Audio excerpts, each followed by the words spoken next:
Good morning, welcome to Ainsley News, Friday the 7th of May. Another week has flown past. Interesting news out of the US last night. Twin deficit hits 25% of their GDP. Following charts we're going to show you from Crescat paint a salient reminder of the trap the US Fed finds themselves in. Real inflation is coming, but deficit spending is at an all-time high and it cannot handle higher rates. The recent Dallas Fed manufacturing survey highlighted the real inflationary pressures at the coalface. This first chart we're going to show you shows the outlook for prices of received finished goods, which just surged to an all-time high in April, shown in white. The official CPI chart up to March is then overlaid in red and shows a much hotter than expected CPI print, and is likely before us. Here's that chart here. Paradoxically, when we saw US jobless numbers swell to 8 million higher than pre-COVID, the report talks to the largest 2-month increase in wages outlook in history. Why? This maybe talks again to the K-shaped recovery where COVID-affected industries continue to struggle, but sectors in the reflation arena are going gangbusters off cheap debt.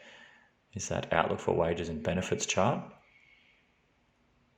The Fed knows the system cannot handle high rates.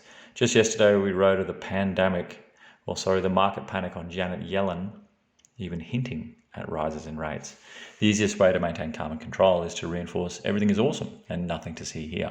I'm going to show you next this Fed's own calculation of inflation sitting at a 7-year low. Clearly no need to be raising rates. Here's that median CPI year on year.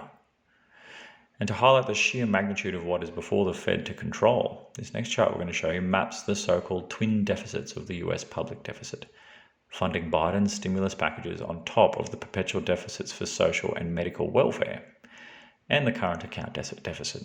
The latter, just 2 days ago, hit an all-time record high of $74.4 billion in March, worse than last month's all-time record of $71.1 billion. Here's that twin deficits chart here.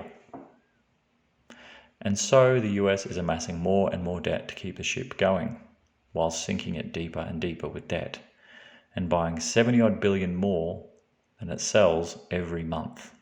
As the author of Ottavio Costa tweeted to the above chart, or previously shown chart, how in the world can the Fed reverse its monetary policy when the US twin deficit is 25% of GDP?